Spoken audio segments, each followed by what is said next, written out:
말씀과 함께 교재 27쪽을 제가 읽겠습니다. 7장의 주제는 율법입니다.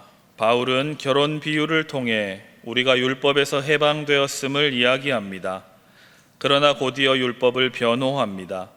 율법은 죄와 사망의 원인이 아니라 오히려 거룩하고 의롭고 선한 것입니다. 우리는 율법이 있어서 무엇이 죄인지 알게 됩니다. 하지만 율법에는 명확한 한계가 있습니다. 율법 자체는 거룩하지만 율법이 사람을 거룩하게 해주지는 못합니다. 우리의 연약한 마음은 선을 행하기보다 악을 더욱 행하곤 합니다. 그래서 바울은 이렇게 탄식합니다. 오호라, 나는 곤고한 사람이로다.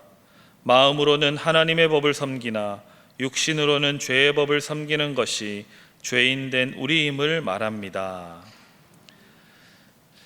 우리가 계속해서 읽고 있는 이 로마서는 우리가 잘 아는 것처럼 사도 바울이 3차 전도 여행 중에 고린도라는 이 도시를 방문했을 때 거기 머물면서 이 로마 교회를 향하여 기록한 편지입니다. 우리가 잘 아는 대로 이 로마서는 기독교의 기본 진리 가운데 하나인 이신칭의, 오직 믿음으로 말미암아 구원을 받는다라는 이 교리에 대해서 바울이 구체적으로 하나님의 말씀을 전하고 있습니다. 그러면 오늘 우리가 읽은 이 로마서 7장 이 말씀을 통해서 하나님께서 주시는 기도 제목 2가지를 함께 생각해 보도록 하겠습니다. 첫 번째 기도 제목은 늘 자신을 돌아보아 하나님의 말씀의 진리에 바로 서게 하소서입니다. 늘 자기 자신을 돌아보아서 하나님의 말씀의 진리에 바로 서게 해달라고 우리는 기도해야 합니다. 바울이 활동했던 당시에는 이 복음을 듣고 그리스도인이 된 성도들이 있었습니다. 그런데 이 성도들이 오래전부터 내려오던 이 율법과 규례의 전통을 이 신앙생활의 기준으로 삼아 살았습니다. 예수님께서 이 땅에 오셔서 활동하던 당시와 사도 바울이 활동했던 시대에는 우리가 오늘 보고 있는 이 구약 성경만이 두루마리 형태로 되어서 각 회당에서 읽혀졌습니다. 그러니 오늘 우리가 읽고 있던 이 신약 성경은 존재하지 않았을 때의 이야기입니다. 예수님께서 보셨던 성경과 또 사도 바울이 자신의 편지에서 말하고 있는 율법은 모두 이 구약 성경을 가리키고 있습니다. 그래서 로마서의 사도 바울이 이야기하고 있는 율법은 토라라고 하는 모세오경을 말하는 겁니다. 모세오경이란 이 창세기에서부터 신명기까지 이르는 구약의 이 5권의 책에 기록된 이 모세의 율법인데, 이 모세의 율법에 따라서 신약 시대를 살았던 성도들은 살아가고 있었던 겁니다. 다시 말해서 오늘 로마서가 말씀하고 있는 이 율법은 예수님께서 이 땅에 오시기 전 이 구약 시대 때부터 내려오던 법이었습니다. 그런데 이 율법을 지키기 위한 또 다른 법들과 규례들이 날이 갈수록 점점 더 많이 생겨나게 되었습니다. 이뿐만 아니라 하나님께서 이 토라의 말씀을 주신 이후로 많은 시간이 흐르면서 원래 하나님이 의도하셨던 그 하나님의 뜻과는 좀 다른 관례나 규례들을 율법 삼아 지키는 일도 종종 벌어지게 되었습니다. 그런 것의 예는 무엇이 있을까요? 예수님께서 주로 율법에 통달하다는 이 바리새인들과 율법학자들과 대화하며 말씀을 나누셨던 그 내용들에 잘 드러나고 있습니다. 이런 것이 있겠죠. 안식일은 사람을 위해서 있는 것인데 안식일 그 자체가 우상화 되어버렸습니다. 그래서 안식일을 지키는 것에 너무 집중하고 몰두한 나머지 원래 하나님의 뜻과 하나님의 마음이 있었던 이 가난하고 약한 자들을 위한 이 안식일의 본래의 의미가 사라져버리고 안식일 준수하는 것 그 자체의 행위만 남게 된 것입니다. 이러한 사실을 우리 예수님께서는 일깨우시기 위해서 의도적으로 안식일에 병든 자를 고치시는 기적들을 행하시기도 했습니다. 당시에 이렇게 오염되어 버린 율법의 관례와 규례들의 정면 충돌하신 것입니다. 예수님은 이렇게 원래 하나님의 뜻이 변질된 것을 예수님의 공생의 기간 동안 끊임없이 지적하셨습니다. 그리고 하나님께서 율법을 통해서 주시고자 했던 그 본질이 무엇인지 가르쳐 주셨고 또 그 본질을 되살려 놓으셨습니다.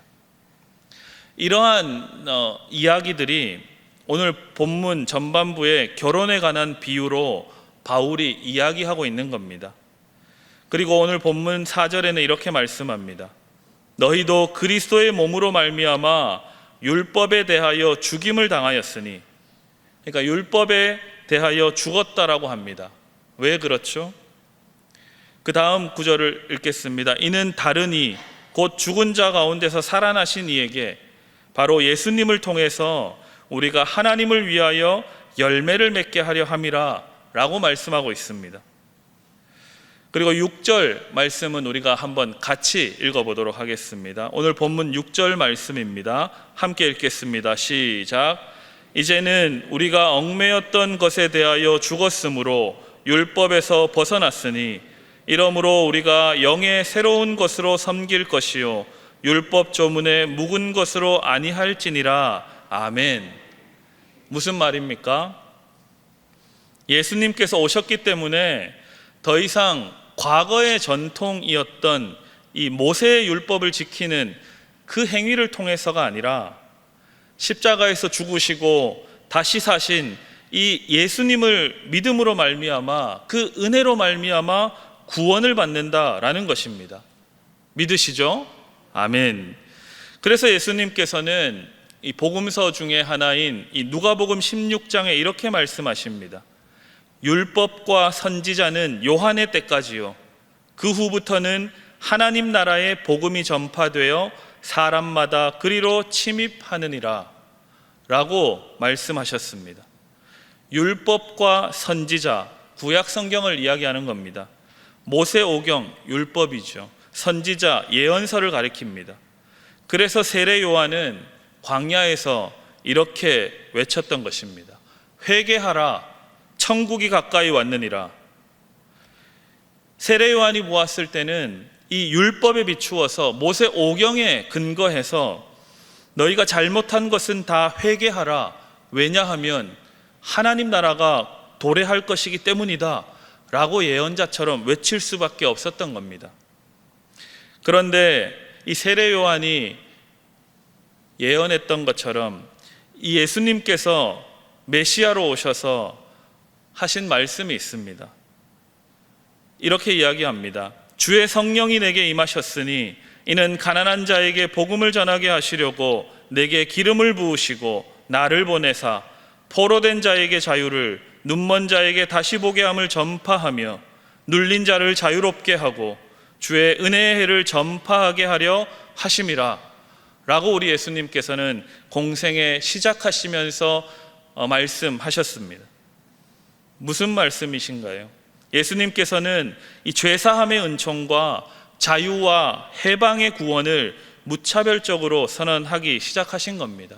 하나님 나라의 복음이 이런 것이다 라고 말씀하신 거죠. 더 이상 율법의 조문이 아니라 모세오경에 기록된 율법을 행해야지만 구원을 얻는 것이 아니라 구원자로 오신 메시아 예수를 믿는 자마다 자유하게 되고 은혜로 구원을 받는다는 것을 믿음으로 살아가라 라고 하신 것입니다. 율법은 이제 하나님의 뜻이 무엇이었는지를 깨닫게 하는 하나의 기준 정도가 되었습니다. 율법은 우리가 죄가 죄인 줄 알게 하는, 그래서 하나님 앞으로 나아가게 만드는 도구일 뿐입니다.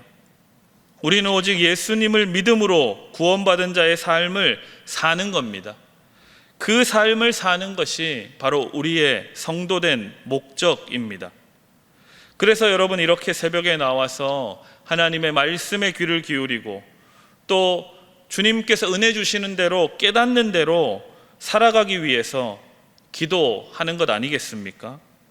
날마다 하나님과 동행하는 삶, 우리 예수님을 닮아가시는, 그렇게 살아가시는 기쁨과 만족이 성도 여러분들에게 가득하시기를 주님의 이름으로 축복합니다. 아멘. 두 번째 기도 제목입니다. 날마다 성령을 따라 살게 해주시옵소서라고 기도합시다. 오늘 본문입니다. 7장 21절의 말씀 우리 함께 읽겠습니다. 7장 21절 함께 읽습니다. 시작. 그러므로 내가 한 법을 깨달았노니 곧 선을 행하기 원하는 나에게 악이 함께 있는 것이로다. 아멘. 우리의 고민이 여기에 있지 않습니까? 우리는 하나님을 믿습니다. 그리고 예수님께서 우리의 구원자이심을 믿습니다. 뿐만 아니라 성령 하나님께서 우리 가운데 내주하심도 우리는 믿습니다. 그래서 우리가 하나님의 말씀을 읽고 오늘 이렇게 이 새벽에 주의 제단에 기도하러 나오기까지 합니다. 왜 그럴까요? 우리는 구원받은 사람으로 하나님의 뜻대로 살고 싶기 때문입니다. 맞습니까? 아멘이시죠? 우리는 구원받은 그 은혜에 감격하여 하나님의 말씀에 순종하며 살고 싶은 마음이 우리에게 있습니다.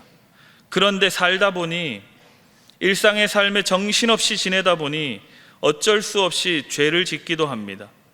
세속적인 욕심과 욕망을 분별하지 못하고 세상과 구별되지 못하고 거룩한 삶에 실패하여 죄를 짓는지도 모른 채 살기도 합니다. 또한 죄 많은 세상 가운데 두 발 딛고 살다 보니 나는 원하지 않았지만 불가피하게 어쩔 수 없이 죄를 짓기도 합니다. 이처럼 하나님의 뜻대로 살려고 발버둥 치는 삶에 악이 함께 있다는 이 바울의 고백이 바로 오늘 우리의 고백입니다. 우리의 힘과 우리의 노력만으로 극복이 되지 않습니다. 수없이 노력해봤지만, 수없이 애써봤지만 잘 되지 않습니다. 그러면 어떻게 해야 될까요? 답은 성경에 잘 기록되어 있습니다. 때마다 탄식하며 바울의 고백처럼 오호라 나는 이렇게 공고한 사람이구나 라고 고백하며 하나님의 도우심을 구할 수밖에 없습니다. 그래서 우리가 내일 읽을 이 로마서 8장은 그래서 성령의 도우심에 관하여 그 이야기를 이어가고 있는 겁니다. 우리는 하나님께 겸손히 우리의 두 손 두 발 모두 들고 나아가서 하나님의 긍휼하심을 구할 수밖에 없습니다. 오직 성령의 도우심으로 성령 충만한 삶을 살아가게 해달라고 하나님 앞에 기도할 수밖에 없는 겁니다. 하나님께서는 이러한 우리의 상태를 아주 잘 알고 계십니다. 선을 행하고자 하는 우리의 마음에 악이 함께 존재함을 아시며 우리를 날마다 찾아오시고 함께 동행하자고 손을 내미시는 주님이십니다. 우리 좋으신 주님은 우리가 죄의 법에 사로잡혀서 넘어지고 때때로 실수하는 것을 탓하지 않으십니다. 그런 우리를 오히려 긍휼히 여겨주시고 계속해서 우리를 돌보시며 다시 일어서서 하나님께로 나아오는 것을 기뻐하십니다. 그런 하나님을 우리는 예배하는 겁니다. 그런 하나님을 우리는 믿고 섬기는 겁니다. 그러니 하나님을 예배하는 것에 기쁨이 넘칠 수밖에 없는 것 아니겠습니까? 이뿐만이 아닙니다. 우리가 성경을 통해서 수없이 읽어왔던 이야기들 중에 탕자의 이야기만 보아도 알 수 있습니다. 우리 하나님은 탕자의 돌아옴을 기뻐하십니다. 그리고 용납해 주시고 심지어 잔치를 베풀어 주십니다. 또 어떤 이야기가 있습니까? 100마리의 양 가운데 한 마리가 길을 잃었을 때 그 한 마리를 찾아 나서는 분이 바로 우리 하나님이십니다. 99마리로 충분하다 하지 않으시고 잃어버린 그 양을 찾아 헤매시는 분이 우리 주님이십니다.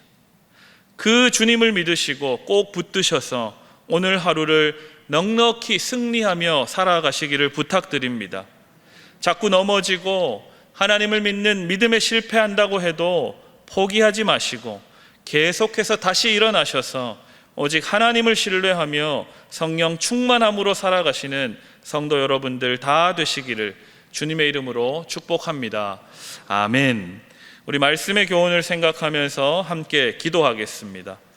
우리 첫 번째로는 오직 자신을 돌아보아 하나님의 말씀의 진리에 바로 서게 해주십시오 라고 기도하시고, 두 번째로는 성령의 인도하심에 순종하여서 성령 충만한 삶을 살게 해주십시오 라고 기도하시고, 우리 마지막으로는 우리 신일교회가 더욱 하나님 기뻐하시는 교회로 든든히 세워지게 하시고, 코로나19의 상황을 지혜롭게 대처하며 하나님 믿는 믿음이 식어지지 않도록 기도하는 교회 되게 하옵소서. 특별히 우리 위임 목사님을 위해서, 또 당회의 장로님들과 목사님들을 위해서, 교회 모든 직분자들과 성도들의 삶을 위해서, 또 각자가 가지고 나온 개인의 모든 기도 제목을 놓고 우리 다 같이 기도하시겠습니다. 주여 믿습니다. 주여 믿습니다. 주여 믿습니다.